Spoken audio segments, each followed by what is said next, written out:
السلام علیکم۔ اس آیت میں بتایا جا رہا ہے کہ اے اہل ایمان، تم ان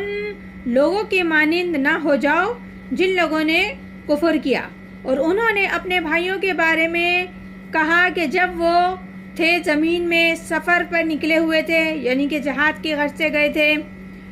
یا تو سفر میں نکلے ہوئے تھے اور جہاد میں شریک ہوئے تھے، پھر اگر وہاں ان کا انتقال ہو گیا تو وہ کہتے ہیں کہ ہمارے پاس ہوتے تو نہ مرتے، نہ قتل ہوتے۔ تو وہ لوگ اتنی سی بات نہیں سمجھ رہے کہ ہر شے کا وقت موت مقرر ہے۔ اگر وہ کہیں بھی ہوگا، چاہے وہ تمہاری گود میں ہی بیٹھا ہوا ہوگا، تو پھر بھی اس کو موت آ کے رہے گی، اگر اس کا موت کا وقت ہے تو۔ اب چاہے انسان